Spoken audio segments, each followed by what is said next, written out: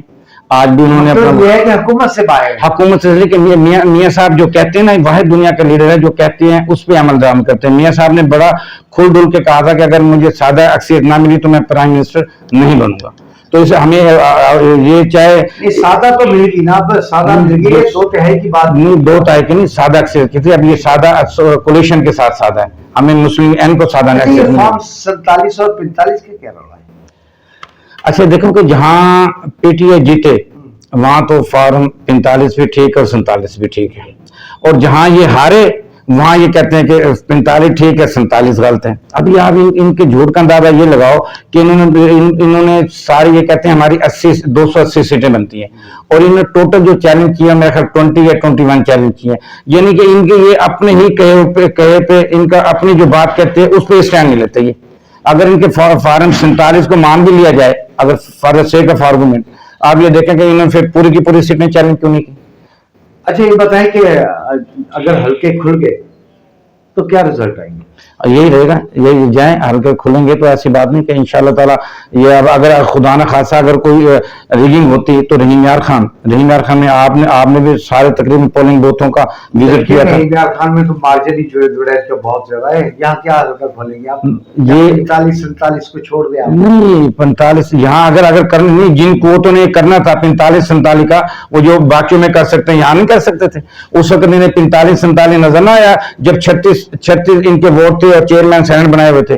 اس وقت انہیں کوئی نظر نہیں آیا تھا کہ جب یہ سب سے بڑی جماعت تھی. 2018 کا الیکشن بھی جو ہے وہ دھاندلی زدہ تھا اور 24 کا بھی تو کوئی نہیں دھاندلی زدہ. یہ اب دیکھیں 2018 تو مکمل طور پر ریگنگ ہوا تھا, اور یہ 2024 کا جو رزلٹ ہے یہ بتاتے کہ فری اینڈ فیئر الیکشن تھا.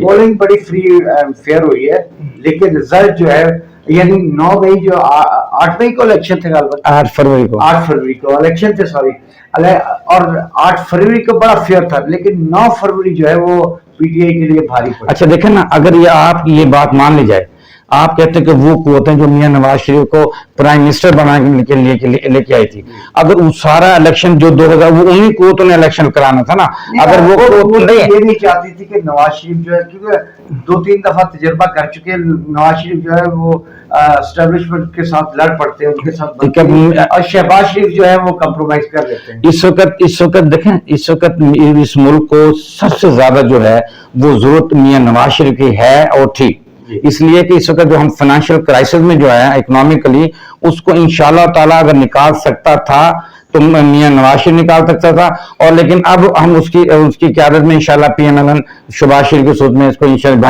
رحیم یار خان کی بات کرتے, سیوریج کا نظام جو ہے وہ درہم برہم ہو چکا ہے. پہلے تو میگا سیوریج نے جو ہے ایک تو 5-5.5 ارب روپے کی کرپشن کی نظر وہ ہو گیا, اور اب جو ہے نہروں میں پانی ڈالا جا رہا ہے سیوریج کا, اور اگر پانی نہیں ڈالتے تو گلی محلے جو ہے وہ جوہر بن جاتے ہیں اور تالاب کا منظر پیش کر رہے ہیں. تو اب یہ بتائیں کہ عوام جو ہے وہ نئے جو الیکٹڈ امیدوار ہیں ان کی طرف دیکھیں یا شکست خوردہ نون لیگ کی طرف دیکھیں گے؟ شاید بھائی لگتا ہے آپ کا قوم کی طرح نا حافظہ بڑا کمزور ہے. یہ میگا پروجیکٹ ایک تو اللہ کا یہ میگا پروجیکٹ جو کرپشن ہوئی ہے نا یہ مشرف دور میں تھی. مسلم نون نے تو آ کے اس میں کروڑوں روپیہ دے کے اس کی جو حالت تھی اس کو امپروو کیا تاکہ لوگوں کو, یہ نہیں کہتے کہ کس نے کیا, وہ واقعی مشرف دور میں تھا.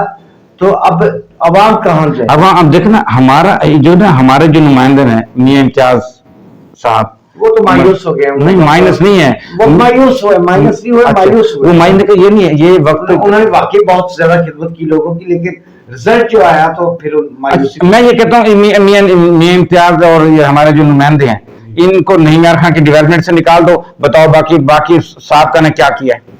آپ یہ دیکھیں کہ ہم نے اپنے کردار سے یہ ثابت کیا ہے کہ سب سے زیادہ جو فنڈ ہے 20 یا 24 ارب روپیہ میاں امتیاز صاحب لے کے آئے.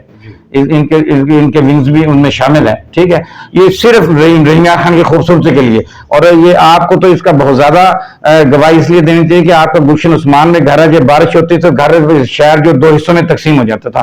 اب آپ یہ دیکھیں کتنا خوبصورت یہ ہم اوور ہیڈ بریج میاں صاحب لے کے آئے ہیں. یہ 10 تقریباً یہاں پر تختی جو ہے وہ جاوید ولیج کی لگی تھی. یہ اب نہیں کہ لوگ مانتے ہیں.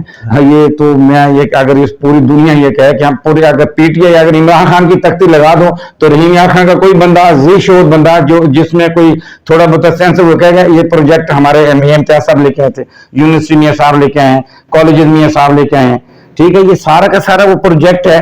یہ کتنے کالجز ہیں میاں امتیاز صاحب لے کے آئے. اچھا یہ بتائیں کہ عوام جو ہے اسی طرح بھکاری بنی رہے گی؟ یہ اب دیکھو المیہ ہے، یہ المیہ لائنوں میں لگے ہیں، بے نظیر سپورٹ پروگرام، آٹا لائنیں. یہ دیکھو کتنی پہلی دفعہ اپنا مریم نواز شریف نے جو ہے گھر جا کے آپ کو عزت کے ساتھ عام آدمی یہ نہیں ہے کہ پک اینڈ چوز ہو رہا ہے. آپ کے جو گورنمنٹ آفیشل ہے گھر جا کے ان کو امداد دے رہے ہیں اور کوئی ایسے لائنوں میں نہیں لگ رہے، نہ کوئی ایسا کوئی تشدد ہو رہا ہے، نہ کوئی بے ہوش ہو رہا ہے. اور وہ اور یہ بھی نہیں ہوتا کہ ریکمینڈڈ نون لیگ کے لوگوں کو ملا نہیں. ایک وہ بے نظیر انکم سپورٹ پروگرام کی وہ لسٹ ہے وہ ڈیٹا جو تھا اس کے مطابق جو ہے بہت ساری خواتین جو حقدار ہیں وہ محروم ہیں. دیکھو ابھی تو ہم نے ابھی تو جس جو اوتھ پہ ہم نے نا ابھی ہمارے گورنمنٹ نے سائن کیے تھے اس کی انک بھی ابھی خوشی نہیں ہوئی ہے. ہم نے آتی رمضان شریف آ گیا اور انشاءاللہ تعالیٰ ابھی ہم نے لوگوں کی جو عزت نفس کو مجروح نہیں ہونے دیا ان کے گھر. رانا صاحب اگر چھوٹی چھوٹی انڈسٹری لگا دی جائیں یا اسمال بزنس ان پیسوں سے، یہ 12 ارب روپے سے زائد کی رقم ہے جو سبسڈی یہ جو دی گئی ہے، ٹھیک ہے نا. اگر یہ سارا کچھ ہو جائے، اگر انڈسٹری لگا دی جائے تو یہ باعزت طریقے سے نہیں یہ شاید بھائی آپ کی میں اس بات سے 100% متفق ہوں کہ ایسا ہونا چاہیے، لوگوں کو قوم کو بےگار نہیں بنانا چاہیے. لیکن کبھی آپ نے یہ سوچا ہے کہ انڈسٹری کے لیے آپ کو اپنا انرجی کی ضرورت ہوگی، انرجی مین بجلی کی ضرورت ہوگی، ٹھیک ہے. آپ کو پتہ ہے انڈسٹری لگنے کے لیے ملک میں لا اینڈ آرڈر کی جو سچویشن ہے بڑی زبردست ہونی چاہیے. ہم جب گئے ہم اپنا بجلی کو وافر ہم نے 4 سال کے اندر میاں نواز شریف نے بجلی کے وہ 10-11 ہزار میگا واٹ شامل کی. لیکن آپ مجھے یہ بتائیے 4 سال میں 1 میگا واٹ بجلی پیدا کرنے کی کوشش کی. اب آپ انڈسٹری لگا دیں، چلائیں گے کہاں سے؟ بجلی تو لگا دی لیکن بل کون دے گا؟ دیکھیں ہاں بل دیکھیں نا عوام کی تو چیزیں نکل گئی. اب آپ یہ دیکھیں جب سوئی گیس کا ریٹ اور بڑھے گا اور اس کے علاوہ پیٹرول کا ریٹ بڑھے گا تو عوام کیا کرے؟ ہاں دیکھیں ابھی یہ نہیں کہ یہ میں کہتا ہوں عوام کہیں گے عالمی سطح پہ نہیں، عالمی سطح پہ بھی نہیں ہے. یہ اس وقت جب ہم 2019 میں IMF کے ساتھ معاہدہ توڑ رہے تھے، اس وقت کنٹیکٹ کر کے جب ہمارا علی باقر جو ہے جو ایسی تیسی کر کے آیا تھا مصر کی، جو کہتا تھا کہ ڈالر کو ڈی ویلیو ہو جائے تو کوئی فرق نہیں پڑتا، اوورسیز کو فائدہ پہنچے گا. ہم 75% چیزوں کو امپورٹ کرتے ہیں، ڈالر کی صورت میں پیسے دیتے ہیں.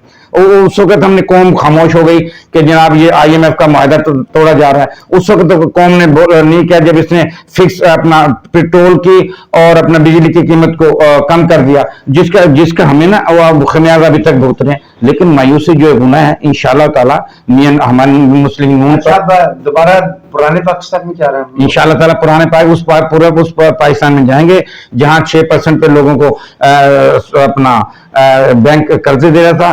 اس پاکستان میں جائیں گے جہاں ہمارے موٹر ویز بن رہی تھی. اس پاکستان میں جائیں گے جہاں 4 ارب لوگوں کے لیے گزرگاہ بن رہی تھی، جہاں 3 سے 4 ارب ڈالر وہ چائنا جو ہمارے تیل پائپ گزارنی تھی وہاں سے ملنا تھا.